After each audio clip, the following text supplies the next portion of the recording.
जो आपसी फूट है, आपसी मतभेद है, वो भारतीय जनता पार्टी में देखने को से ही 2 गुट सामने नज़र आ रहे थे भीतरघात में, जिस तरह से भारतीय जनता पार्टी की बात और उज़मा राशिद का खुद का अगर बात कर लिया जाए, तो उनका एक साइलेंट मोड में प्रचार करना अपने लिए वोट उत्साह बरकरार है, खासकर गोंडा नगर पालिका की बात सांसद को इसमें दखल देना चाहिए। पेंडुलम की तरह होता है कि इधर भी चित भी मेरी, पट भी मेरी। हमारे साथ हैं इंडिया न्यूज के नोडल हेड अभिषेक सिंह। इन्होंने यहाँ जिले में लगभग 6 से 7 वर्षों से यहाँ की राजनीति को समझा है, जाना है और गोंडा नगर पालिका में तमाम भ्रष्टाचार को लेकर इन्होंने खुलासे भी किए थे। सीधे हम इनसे बात करते हैं कि क्या फैक्टर रहा कि भारतीय जनता पार्टी को गोंडा नगर पालिका में हार का सामना करना पड़ा। नमस्कार। सबसे बड़ी बात अगर बात की जाए तो जिस तरह से आपने कहा कि गोंडा की राजनीति में गोंडा की नगर पालिका या शहर सदर क्षेत्र है, तो ये दिल है और 3 नगर पालिका हैं। वोट परसेंट की बात की जाए तो भारतीय जनता पार्टी का वोट परसेंट शेयर सही रहा है यहाँ पर और बाकायदा अगर बात की जाए तो इस बार जब चुनाव हुआ तो पिछली बार के मुकाबले यहाँ पर वोटों की संख्या भी भारतीय जनता पार्टी के लिए बढ़ा है, लेकिन वो नतीजों में तब्दील नहीं हो सका। अब बात करते हैं कैंडिडेट के तौर पर, जो सबसे बड़ी बात उभर कर सामने आ रही थी चुनाव से पहले ही, क्योंकि भारतीय जनता पार्टी में आपसी फूट की जो बातें हैं, वो ज़मीन पे जुड़े लोगों को और कार्यकर्ताओं को जोड़ने में जो विश्वसनीयता की कमी नज़र आई, कहीं न कहीं वो दो फाड़ नज़र आया। और जब चुनावी कैंपेन चला, यहाँ तक कि यहाँ पर अगर देखा जाए तो डिप्टी सीएम केशव प्रसाद मौर्य और प्रभारी मंत्री जो है अनिल राजभर भी यहाँ पर चुनावी प्रचार में आए निकाय चुनाव में। ये बड़ी बात है, क्योंकि भारतीय जनता पार्टी जो किसी भी चीज़ को किसी भी अपने अगर उनकी बात की जाए, बड़े नेताओं की बात की जाए, चाहे वो प्रधानमंत्री से लेकर के मुख्यमंत्री की बात की जाए और गृह मंत्री की बात की जाए, वो कभी भी किसी भी चुनाव को हल्के में नहीं लेते हैं। वो उतना ही जोर लगाने के प्रयास करते हैं, उनका एक चुनावी फ़ॉर्मूला है, उस पर वो काम करती है, बखूबी काम करती है। वो यहाँ भी देखने को मिला। लेकिन जो आपसी फूट है, आपसी मतभेद है, वो भारतीय जनता पार्टी में देखने को मिला। चुनावों का जो चलन था जब से शुरू हुआ, जब टिकट का बँटवारा हुआ, हालाँकि यहाँ पर उन्होंने एक साफ-सुथरी छवि के जो है अपने उम्मीदवार को उतारा था। राजेश राय चंदानी, जिनकी पत्नी लक्ष्मी राय चंदानी को टिकट दिया गया। बड़े लंबे अरसे से 60 साल से उनका परिवार जुड़ा हुआ है भारतीय जनता पार्टी से, उनका पिताजी भी पूर्व विधायक रहे हैं भारतीय जनता पार्टी से। तो इस लिहाज से उन्हें ये एक कार्यकर्ता के रूप में ये तोहफ़ा कहा जा सकता है कि उनको चेयरमैन के लिए उम्मीदवार पद मिला। लेकिन भारतीय जनता पार्टी के ही जुड़े हुए जो निर्मल श्रीवास्तव, रूपेश श्रीवास्तव जी हैं, उनकी भाभी को टिकट दिया गया था, संध्या श्रीवास्तव को। लेकिन वो नहीं मिला, वो निर्दलीय प्रत्याशी के तौर पर सामने आए और पूर्व में भी वो कई बार जो है बागी रहे हैं, तो उन पर एक बागी रहने का दाग तो लगता आया है। लेकिन कहा जाए कि एक कैंडिडेट के तौर पर देखा जाए तो वो भी एक निकाय चुनाव से जुड़े अगर यहाँ के नगरपालिका के, तो वो भी एक मजबूत दावेदार थे। और यही कारण था कि भारतीय जनता पार्टी के जो ज़मीनी कार्यकर्ता हैं, वो कहीं न कहीं तय नहीं कर पाए कि उन्हें किसका साथ देना है। और वही कारण रहा कि चुनाव से पहले जिस तरह से जो है सोशल मीडिया के माध्यम से फेसबुक चैट्स में जो है वो पोस्ट जो है वायरल हुई, जिसमें कि सीधा तौर पर अगर देखा जाए तो भारतीय जनता के पार्टी के कार्यकर्ता अगर निकटतम जो प्रतिद्वंदी हो सकता है, जो भारतीय जनता पार्टी को जो सबसे बड़ा खतरा था, वो निर्दलीय प्रत्याशी से था। क्योंकि इस बार का चुनाव भारतीय जनता पार्टी जो है सिंबल वोट पे ही लड़ रही है और पहले की तरह भारतीय जनता पार्टी नहीं रही कि उसे सिर्फ चेहरा काम आएगा। वो एक सिंबल पे लड़ रही है चुनाव और सिंबॉलिक वोट उसे मिलने वाले थे इस चुनाव में। तो लिहाजा जो है उस सिंबल को वोट जो मिलना था, वो कहाँ बँट रहा था, तो वो उनके अपने कार्यकर्ताओं के कन्फ्यूज़न या मतभेद की वजह से या आपसी तना-तनी की वजह से हुआ, जिसके लिहाजा उनका वोट का बिखराव हुआ और सीधे तौर पे ये पहले से भी कयास लगाए जा रहे थे और मैंने पहले भी कहा था कि सीधी-सी बात है कि ये टकराव जो है सीधे तौर पर उज़मा राशिद का यानी समाजवादी पार्टी की जो उम्मीदवार हैं और मौजूदा चेयरमैन हैं, उनके लिए सीधे तौर पे दरवाज़ा खुला हुआ है। वो फिर से चेयरमैन के पद पर जो है शपथ लेंगे। क्या अतीक फैक्टर काम कर गया गोंडा नगर पालिका में? कहे से कि यहाँ जो मुस्लिमों की संख्या है नगर क्षेत्र में, वो लगभग 30 से 32,000 की मानी जा रही है। दूसरे नंबर पर कायस्थ हैं। तो क्या मानते हैं आप, यहाँ अतीक फैक्टर तो नहीं चल गया कि उज़मा राशिद जीत गई फिर?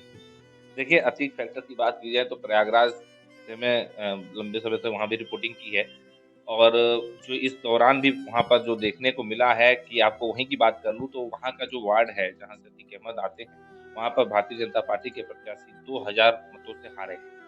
तो अगर वहाँ तो अतीक फैक्टर है, यहाँ पर पूर्णतः मैं नहीं कह सकता कि अतीक फैक्टर यहाँ पर बहुत वो रहा, लेकिन ये ज़रूर है कि जो कैडर का वोट है, समाजवादी पार्टी कैडर का वोट है और जो एक उज़मा राशिद एक मुस्लिम समुदाय से आती हैं और कैंडिडेट रही हैं और समाजवादी पार्टी की, तो ये जो 2 कैडर जो समाजवादी पार्टी का और मुस्लिम वोट जो है, वो कहीं न कहीं उनका जो आपसी था, वो कैडर का वोट नहीं बटा है। मैं आपको पहले भी चुनाव में बता चुका था, एक आकलन बताया था कि लगभग 22,000 वोट जो है वो उज़मा राशिद का एक अपना वोट कहा जा सकता है और वो 18,005 वोट उनको यहाँ मिला भी है। तो ये तो सीधी-सी बात है, दिख रहा था, ये उनका मत है। हालाँकि वो उनका जो अपना वोट है वो नहीं बटा है, जो चुनाव में ये हो रहा था कि इस बार साइलेंट प्रचार वो कर रही हैं और साइलेंट प्रचार अक्सर देखा गया है कि कई बार काम कर जाता है। और उन्होंने बड़े-बड़े कैंपेन नहीं किए, रोड शो नहीं किए और वैसे तो उन पर बहुत भ्रष्टाचार के भी आरोप लगे हैं, जिस तरह की बात की जाती है, लेकिन वो अलग है, आपका सवाल दूसरा है। तो अतीक फैक्टर का होना यहाँ से उसे राजनीति में अगर उत्तर प्रदेश की राजनीति की जाए, तो माफियाओं और इस तरह की जो बातें रही हैं, उसे इनकार नहीं किया जा सकता क्योंकि कहीं न कहीं संगठित वोट जो है वो पड़ा है, वो नहीं बटा है और दूसरी तरफ अगर आप बात करें कायस्थों की वोट की बात करें तो हाँ, कायस्थ वोट यहाँ पर लगभग 12,000 का कायस्थ वोट है, यहाँ पर गोंडा नगर पालिका में, जो कि रूपेश श्रीवास्तव यानी निर्मल श्रीवास्तव के लिए एक काम कर रहा था और वो किया भी है कुछ हद तक। लेकिन वो इस मार्जिन तक नहीं था कि क्योंकि सिर्फ़ एक कायस्थ वोट से नगर पालिका में जीत का अपना झंडा बुलंद करना मुश्किल था। लेकिन क्योंकि उनके अंदर एक हिंदुत्व का चेहरा भी था, हिंदुत्व फैक्टर भी था और उसी को देखा जा रहा था। इसीलिए जो भारतीय जनता पार्टी में जो टकराव की स्थिति जो देखने को मिली, स्थानीय बात की जाए, तो यही कारण बना। राजेश राज चंदानी की एक साफ-सुथरी छवि रही है, इसलिए जनता में उनको भी वोट मिले हैं। हालाँकि इतने नहीं कि वो जीत में तब्दील हो सका वो नतीजा, लेकिन फिर भी वोटों का जो बिखराव हुआ वो इसीलिए हुआ क्योंकि भारतीय जनता पार्टी को यहाँ पर अगर जीत हासिल होती, तो अगर आप अतीक फैक्टर को बीच में लाओगे तो उसके लिए ज़रूरी था कि यहाँ भी हिंदू फैक्टर चला होता तो। लेकिन यहाँ पर कहीं न कहीं आपसी जो टकराव था, उससे ये बिखराव नज़र आया और सीधी-सी बात है कि जिस गोल तक उज़मा राशिद को पहुँचना था, उन्होंने बहुत आसानी से उसको अचीव किया। भारतीय जनता पार्टी के जो यहाँ के लोकल नेता थे या पदाधिकारी थे, उनका कुछ चैट वायरल हुआ। क्या आप ये मानते हैं कि भारतीय जनता पार्टी में भीतर घात हुआ इसलिए उनके प्रत्याशी हार गए? देखिए, चुनाव में जब प्रचार का चलन शुरू होता है और पहली बात तो जिस दिन चुनाव में जब घोषणा होती है, उसके बाद टिकट के लिए तमाम प्रत्याशी जो है अपना ज़ोर लगाते हैं। उसमें अपने पार्टी पदाधिकारी से उनके अपने किस तरह के संबंध है, वो भी काम आते हैं। लेकिन जिस दिन से टिकट का घोषणा हुआ और जैसे ही निर्मल श्रीवास्तव का टिकट कटा और जो है राजेश राय चंदानी को ये टिकट मिला, तो उस दिन से ही 2 गुट सामने नज़र आ रहे थे भीतरघात में जिस तरह से भारतीय जनता पार्टी की बात की जाए तो। अंदर ही अंदर भीतर खाने जो है चर्चाएँ तेज़ हो गई थी, क्योंकि कुछ लोग निर्मल श्रीवास्तव को हिंदुत्व का चेहरा यहाँ मान रहे थे और ये एक बड़ा फैक्टर यहाँ के लिए था।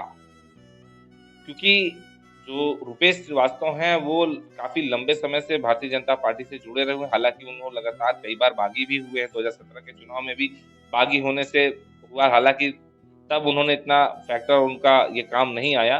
भारतीय जनता पार्टी के यहाँ पर तब सदर विधायक प्रतीक भूषण यहाँ से जीत हासिल किए, लेकिन उन पर एक बागी बागी होने का धब्बा लगा था। जैसे नगर पालिका की अध्यक्ष रहीं उज़मा राशिद, इनसे पूर्व इनके पिताजी रहे, लगभग 23 सालों से यही लोग जमे रहे यहाँ।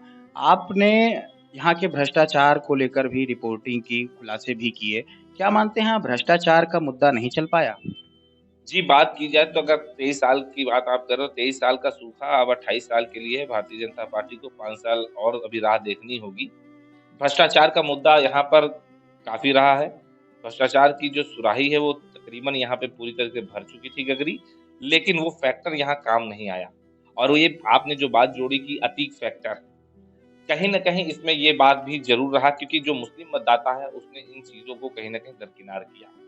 और ये भी बात अगर कहा जाए तो इससे इनकार नहीं किया जा सकता कि जिस तरह से 2017 में के आसपास में यहाँ पर अगर यहाँ की बात की जाए तो गोंडा देश में सबसे 434वां रैंक था गोंडा का नगर पालिका या गोंडा की सबसे गंदे शहरों में से एक था, टॉप पर था। उसमें एक बड़ा परिवर्तन देखने को मिला, गोंडा में काफ़ी सुधार हुआ, स्वच्छता के मामलों में यहाँ काम हुआ, तो उसमें उजमा रशीद को उसमें क्रेडिट जाता है। भारतीय जनता पार्टी की स्टेट में सरकार है, यहाँ पर विधायक भी अगर बात की जाए तो 7 विधानसभा में भारतीय जनता पार्टी के जो हैं यहाँ पर विधायक हैं। तो तालमेल बना कर के कहीं न कहीं काम हुआ है, जिसके वजह से कुछ चीज़ें तो हुई हैं। लेकिन उसमें भ्रष्टाचार एक बड़ा मुद्दा रहा है, क्योंकि तमाम तरीके के पीएफ घोटाले की बात की जाए, शत्रु संपत्ति की बात की जाए, नजूल ज़मीन की बात की जाए और जिस तरह से तमाम असुविधाएँ रही हैं, पानी की समस्या रोड पर जो है नाले जाम हो जाते हैं, तमाम क्षेत्रों में है। तो ये सब मुद्दा रहा, लेकिन कहीं न कहीं जो है, जिन मुद्दों पर चर्चा चल रही थी 5 सालों में, वो चुनाव में आते-आते जो डिवीज़न हुआ है, वो समाजवादी पार्टी के जो भीतर खाने वहाँ भी फूट की बातें आ रही थी, लेकिन उनका एक साइलेंट प्रचार था और उजमा रशीद का खुद का अगर बात कर लिया जाए, तो उनका एक साइलेंट मोड में प्रचार करना, अपने लिए वोट की अपील करना, उसके लिए एक सिम्पैथी वोट भी था, क्योंकि उनके पिताजी जो कमरुद्दीन जी थे, वो एक लंबी बीमारी के बाद उनका देहांत हुआ, उनका निधन हुआ और वो एक फैक्टर भी था और आपने अतीक फैक्टर की बात की है, तो उसमें मैं बहुत ज़्यादा उस परसेप्शन में नहीं जाऊँगा, लेकिन कुछ हद तक राजनीति में किसी भी चीज़ को दूर नहीं किया था, दरकिनार नहीं किया जाता मुद्दों को। लेकिन भ्रष्टाचार का मुद्दा यहाँ पर अगर चला होता और भ्रष्टाचार केंद्र में अगर होता, तो निश्चित तौर पर ये मुद्दा बनता और शायद नतीजों में कुछ आपको फेरबदल ज़रूर मिलते। क्या आप ये मानते हैं कि अगर निर्मल श्रीवास्तव को भारतीय जनता पार्टी से टिकट मिल जाता, तो समाजवादी पार्टी के प्रत्याशी को कड़ी टक्कर मिल सकती थी? जैसे सवाल आपका है, तो ऐसे में तो निर्मल श्रीवास्तव का बात कर रहे हैं कि उनको टिकट मिल जाता। हाँ, वो दावेदार थे और लंबे समय से वो जब जनता के बीच में थे, प्रचार-प्रसार में थे और वही कारण है कि वो एक निर्दल प्रत्याशी अगर तीसरे नंबर पे आया है, लेकिन वो उसने एक बड़ा डेंट पहुँचाया है भारतीय जनता पार्टी की उम्मीदों पर, 13,000 वोट उन्होंने ले गए क्योंकि जिस तरह से समीकरण चुनावी पंडितों की बात की जाए, तो उनका कयास यही था कि कुछ लोग तो हालाँकि निर्मल को काफ़ी आगे मान रहे थे। कि वो आगे जा सकते हैं। लेकिन वो बात अगर बात की जाए तो बड़े लंबी पुरानी बात हो गई, वो पंडित सिंह का कार्यकाल था जब साइलेंट बूथ कैप्चरिंग का नाम देकर के उन्हें चेयरमैन का पद नहीं मिला था। वो अलग शासन था, अलग काल था। लेकिन अब सिंबॉलिक वोट की बात थी। भारतीय जनता पार्टी अब अपने सिंबल पर वोट लेती, कमल के निशान पे वोट मिलता और वो वोट कैडर कहीं न कहीं उसे मिलना ही था। वो उसका अपना वोट उसे मिलता। लेकिन जो डिवीज़न था वो कार्यकर्ताओं के बीच थी, जिस तरह से आपसी फूट की बातें कल नतीजों के आने तक भी बात सामने आने लगी थी और क्योंकि 10 दिन पहले ही सोशल चैट्स वायरल हो गई थी, तो वो एक सीधी-सी बात है कि वो भीतर खात जो डेंट होता है, वो अपना कार्यकर्ता ही पहुँचाता है। ऐसे लोगों पर तत्कालिक तौर पर भारतीय जनता पार्टी और यहाँ के पदाधिकारियों ने अगर कार्रवाई की होती, तो शायद उनके लिए एक भविष्य के लिए अगर इस चुनाव में नहीं तो आगे के लिए एक काम कर ज़रूर करता। क्या आप ये मानते हैं कि भारतीय जनता पार्टी को अब एक समीक्षा करनी चाहिए और जो भी इनके पदाधिकारी रहे हैं या कार्यकर्ता, उनको बाहर का रास्ता दिखाया जाना चाहिए? देखिए, समीक्षा की बात तो जो जो भी दल हैं वो जीतते हैं या हारते हैं, ये भारतीय जनता पार्टी की बात नहीं है, तो समाजवादी पार्टी मुख्य विपक्षी दल है, उसे भी करनी चाहिए, चाहे जिस जनपद में उसे जीत मिली हो या हार मिली हो, बसपा है उसे भी करना चाहिए और सत्तारूढ़ पार्टी है क्योंकि भारतीय जनता पार्टी तो प्रदेश भर में उसका दबदबा कायम हुआ है। लेकिन अगर गोंडा नगर पालिका और कुछ नगर पालिका उनसे छिटक गई हैं, जिन्हें वो चाहते हुए भी तमाम कोशिशों के बाद उनके पास नहीं आया, वो सूखा बरकरार है, खासकर गोंडा नगर पालिका की बात की जाए, तो उसकी समीक्षा होनी चाहिए और उसके लिए अगर मैं बताऊँ तो यहाँ के जो ज़िम्मेदार पदाधिकारी हैं, वो जब जो चुनाव का प्रचार हो या जो जिस तरह से निर्मल श्रीवास्तव ने खुद पर एक बागी तो वो हो गए, उन्होंने चुनाव लड़ना तय था, ये पहले से ही पता था, यहाँ के स्थानीय राजनीतिक दलों को भी पता था कि निर्मल श्रीवास्तव चुनाव ज़रूर लड़ेंगे। तो अगर विश्वास में लेकर के अगर भारतीय जनता पार्टी के जो कैंडिडेट थे या जो निर्मल श्रीवास्तव एक निर्दलीय रहे, तो यहाँ के पदाधिकारियों ने शायद अपनी ज़िम्मेदारी कहीं न कहीं ठीक ढंग से नहीं निभाई है। गोंडा सांसद को इसमें दखल देना चाहिए था और कैसरगंज सांसद वो भी इसमें थे। तो वो कहीं न कहीं बात जो थी, वो नहीं समझ में आई यहाँ के अपने जो कार्यकर्ता हैं, क्योंकि कुछ अपना पर्सनल वोट शेयर भी होता है। वो नेता की छवि से आता है। वो चीज़ मिसिंग रही हालाँकि प्रतीक भूषण सदर विधायक लगातार जो है एक सारथी के तौर पर राजेश रायचंदानी के प्रचार में लगे रहे और कैसरगंज सांसद के प्रतिनिधि भी रहे, क्योंकि कैसरगंज सांसद ने इस बार उन पर एक यौन शोषण का आरोप पहलवानों द्वारा जो जंतर-मंतर से लगाया गया है, उस पर वो इससे चुनाव में इस बार वो दूरी रखे। हालाँकि उन्होंने एक ही बैठक की पार्टी के लिए, उसके बाद से वो लगातार दूरी रहे और उन्होंने इस बार 4 महीने पहले ही चुनावों से इस बार किसी को भी समर्थन देना या किसी अपने कैंडिडेट को, क्योंकि नवाबगंज से अक्सर होता है कि उनका अपना एक निर्दलीय चेहरा होता है, या पिछली बार तो डॉक्टर सत्येंद्र सिंह ने इस बार निर्दलीय तौर पर वहाँ पर जीत हासिल की है। तो पिछली बार वो भारतीय जनता पार्टी से जीत हासिल की थी, लेकिन इस बार वो फिर निर्दलीय खड़े हुए और जीत गए। नहीं, आपने यहाँ गोंडा में 6 वर्षों से रिपोर्टिंग की। आप भी देखे होंगे कि ये बृजभूषण सिंह का एक गढ़ माना जाता है गोंडा जिला। यहाँ माना ये भी जाता है कि बृजभूषण सिंह का जिस पे हाथ हो, वो जीत गया। गोंडा नगर पालिका में जो समाजवादी पार्टी की प्रत्याशी हैं, इनके पिता कमरुद्दीन जी थे।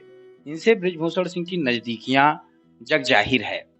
और नवाबगंज नगर पालिका की बात करें तो जो सत्येंद्र सिंह हैं, मौजूदा नगर पालिका अध्यक्ष भी रहे हैं वहाँ के और फिर जीत गए, वो इन्हीं के हैं। तो क्या मानते हैं आप कि बृजभूषण सिंह का अभी भी दबदबा कायम है? जिस तरीके से एक आरोप भी लगा और विवादों में आए, पूरे देश में चर्चा हो रही है। तो ये नहीं माना जा सकता कि इनकी नज़दीकियाँ जो गोंडा नगर पालिका की चेयरमैन हैं, इनके पिता से थी, मित्रता थी, तो वो फैक्टर भी यहाँ चल गया? देखिए, अगर बात की जाए तो इसके लिए आपको, अगर कमरुद्दीन की बात की जाए तो जो बृजभूषण सिंह हैं, उनसे उनके संबंध रहे हैं, नज़दीकियाँ रही हैं। 2022 का चुनाव भी अगर बात की जाए तो यहाँ पर माना जाता है और इस चीज़ के बहुत कयास लगाए गए और अंतर भी दिखा उसका, कि यहाँ पर मुस्लिम मतदाताओं ने भारतीय जनता पार्टी के लिए वोट किया है और अच्छा खासा वोट शेयर रहा। भले ही जीत का जो फ़ासला था यहाँ पर प्रतीक भूषण का बहुत नहीं रहा, अपने निकटतम प्रतिद्वंदी सूरज सिंह जो समाजवादी पार्टी के थे, लेकिन जीत जीत होती है। तो ऐसे में जो नज़दीकियाँ थी वो दिखा था और रिज़ल्ट में जो आया परिणाम, उसमें भी वो चीज़ सामने आई।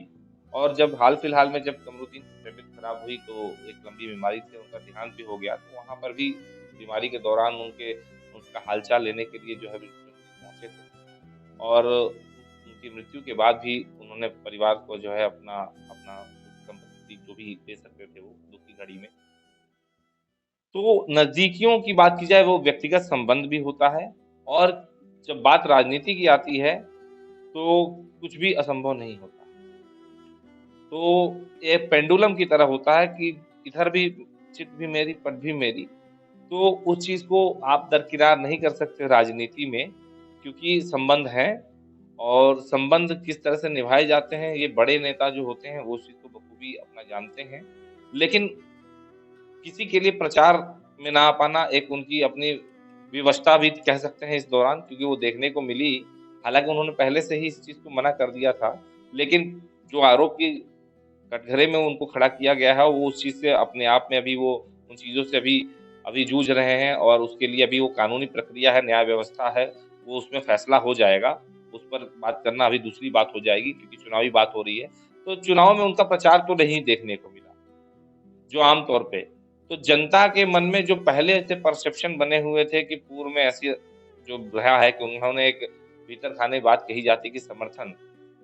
तो हालाँकि यहाँ प्रतीक भूषण खुले तौर पर जो है भारतीय जनता पार्टी के लिए प्रचार कर रहे थे और काफ़ी मजबूती से वो प्रचार कर रहे थे। शायद ये मजबूती भारतीय जनता पार्टी के जो कार्यकर्ता थे और जो पदाधिकारी थे, उनकी तरफ से कहीं न कहीं वो ढीलापन रहा ज़रूर है। इसको पार्टी के जो पदाधिकारी हैं, उन्हें सुनना चाहिए, जानना चाहिए, क्योंकि अगर वो कमी ना होती तो पार्टी के कार्यकर्ता आपस में फूट की बातें ना करते और एक-दूसरे को निर्दलीय प्रत्याशी को जीतने की बात ना करते। तो इसमें तो ये कह देना कि बृजभूषण सिंह की तरफ जो है, ये कमी भारतीय जनता पार्टी के भीतर है और बड़ा फैक्टर है। इसको जो उम्मीदवार हैं, वो स्वयं इस चीज़ को बखूबी जान रहे थे और कहीं न कहीं वो इस चीज़ को अपने शीर्ष नेतृत्व तक पहुँचाना भी चाह रहे थे। लेकिन कहीं न कहीं मुझे लगता है कि यहाँ का जो स्थानीय राजनीतिक और जो पदाधिकारी हैं, वो इस चीज़ को बहुत अच्छे से समीक्षा नहीं कर पा रहे थे। वो इस चीज़ को फैक्टर को जो फूट का कारण था और आपसी तनाव और जो विश्वसनीयता होती है, विश्वास में लेना अपने कार्यकर्ताओं को, वो कमी नज़र आई और वो लिहाजा आपको नतीजों में तब्दील होता है। अभी दिखा कि क्या नतीजे रहे। यहाँ के सांसद हैं कीर्तिवर्धन सिंह। वो आपने खबरों में भी देखा होगा, खुद कवर भी किया होगा कि एक जगह नगर निकाय के चुनाव में वो प्रचार करने पहुँचते हैं और मंच पे वो 15 मिनट लगभग बैठे रह जाते हैं और जो नगर पालिका के अध्यक्ष पद के प्रत्याशी थे, वो नहीं पहुँच पाते 15 मिनट तक। वो नाराज़ होके चले जाते हैं और जिला अध्यक्ष से कहते हैं कि अब खुद जिता लो। ये खबरों में भी आपने देखा होगा, सुना होगा। क्या माना जाए कि सांसद कीर्तिवर्धन का गोंडा नगर पालिका में प्रचार ना करना, ये भी भारी पड़ गया? देखिए, वो शुरुआती दौर में तो गोंडा नगर पालिका के प्रचार के लिए वो मतलब कि एक्टिव होने की बातें समझ में आ रही थी कि उनकी तरफ से कोशिशें हो रही थी। वो पार्टी से जो है जुड़ कर के काम कर रहे थे और बातों में अगर देखा जाए तो वो राजघराने से ताल्लुक रखते हैं और आम तौर पे सुलझे हुए व्यक्ति खुद में। और उनका मंच छोड़ कर के जाना वो जो भी उनका कारण रहा और जो बात आपने कही कि उन्होंने कहा कि अब आप लोग ही मंच सँभाल कर निकालो। तो उस पद पर एक गोंडा के सांसद होने के नाते अगर ऐसी बात आती है तो क्योंकि वो खुद में एक सांसद हैं, उनके अपने यहाँ पर निजी, व्यक्तिगत और अपने व्यवहार से लोग उनसे जुड़े हुए हैं और अगर उनका सांसद और गोंडा के सांसद होने के नाते भारतीय जनता पार्टी से जुड़े हुए होने के नाते अगर कार्यकर्ताओं में ये बात पहुँचती है, तो ये कहीं न कहीं आपसी टकराव को उत्पन्न करने का तो एक वजह कारण बनता ही बनता है। क्योंकि अगर आप मंच है और उस मंच से ऐसी बात कह के चले जाएँ, तो वहाँ बैठा कार्यकर्ता और जो लोग पार्टी के पदाधिकारी हैं, उनके मन में भी ये बात उठने लगती है कि कोई और बात तो नहीं है। और अगर चुनाव प्रचार में कोई कैंडिडेट है और उसे देरी हो जाती है, तो ये तो खुद एक सांसद होने के नाते उनकी ज़िम्मेदारी बन जाती है कि वो उस मंच का खुद से उपयोग करके अपने कैंडिडेट के लिए प्रचार करने के लिए उस 15 मिनट का उपयोग कर लेते तो बेहतर